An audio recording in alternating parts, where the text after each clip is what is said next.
J'étais une femme simple, j'avais un compagnon, on peut dire un concubinage. J'habitais avec lui pendant 7 ans, j'avais un enfant et je travaillais dans un restaurant. Ma belle-mère et ma belle-sœur, je savais qu'ils sont des femmes de ménage. Mais par rapport, quand ils ont été envoyés en Roumanie, ils ont été expulsés de la Belgique, j'ai vu leurs papiers d'expulsation où ils ont été bien marqués qu'ils ont pratiqué la prostitution sur le territoire belge.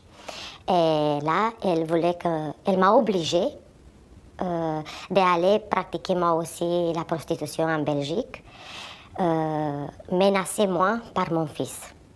Elle avait tous les moyens possibles, ma belle-mère, de prendre mon fils. Mon compagnon, il m'a menacé de même façon que sa maman. C'est passé vite, dans 2 jours, j'avais mon passeport, ils me ont mis dans une car, ils me ont envoyé ici direct. Ça s'était passé dans 3-4 jours. Je ne connaissais rien du tout, où je dois y aller, qu'est-ce que je dois faire. Je ne savais même pas où se trouve la Belgique. Si quelqu'un avant il me demandait, je ne savais rien du tout. Je ne connaissais pas la langue, je ne connaissais pas des gens, rien du tout. Je travaillais dans un café, oui, qui était bien précis pour ça. Le café, il était assez petit, mais il y avait beaucoup de filles. Beaucoup de filles de toutes les nationalités. Et qui venaient le matin vers 9h quand le café s'ouvre et qui partiraient vers 9h du soir. Jamais on parlait entre nous et toutes les filles avaient des surnoms, moi la même chose. Et on parlait que des trucs qui se passaient la journée. Ils ont mis une somme que je dois l'envoyer chaque vendredi de 300 € par semaine. Ça, c'était obligé, et plus les cadeaux que j'ai ramenés en Roumanie. Mais pour gagner cette somme-là, il faudrait beaucoup travailler. Ça veut dire que là, tu ne pouvais jamais refuser un client. J'ai été obligée de téléphoner chaque matin à mon compagnon et à ma belle-mère. Là, j'ai remarqué qu'ils me donnent des informations qui s'est passé ici, qu'eux, ils ne pouvaient pas savoir. Ça veut dire qu'il y avait quelqu'un qui était toujours derrière moi, mais que moi, je ne savais pas c'est qui. Je fais confiance qu'à la police. Mais la police, elle ne peut rien faire autant que toi, tu ne vas pas l'expliquer. Ils ne vont jamais te forcer. Ils sont là pour te protéger, pour qu'ils te donnent confiance à toi, pour prendre le courage d'aller les dénoncer. Mais mon empêchement de les dénoncer, c'était mon fils en Roumanie.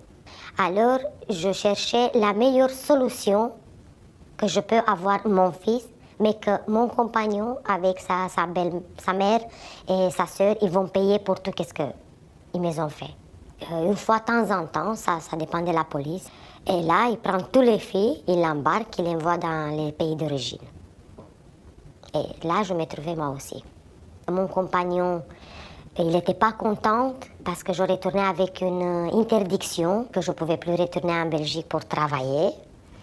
Et il a commencé à me menacer. La police de la Belgique, elle savait toute la vérité. Je l'ai déjà dit, mais je n'ai pas signé la déclaration. Mon compagnon, il a pris la décision de retourner en Belgique avec une autre fille, de pratiquer la prostitution. Là, je pouvais vraiment la voir. J'ai ramassé toutes les preuves qui pouvaient me concerner à moi au niveau du travail involontaire que je l'ai pratiqué, que j'ai été obligée.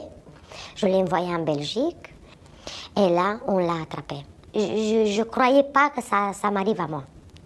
J'avais une répulsion contre moi-même parce que je dis que c'est pas possible que j'arrive à faire ça. Je ne me connaissais pas. Je ne me trouvais pas la femme que j'étais avant. Tu veux te suicider, tu veux te maltraiter toi-même, tu n'es pas contente, tu as une répulsion contre les gens, tu deviens agressive, et tu changes le caractère, tes idées, l'image, tout. C'est mon fils qui m'a fait supporter tout ça.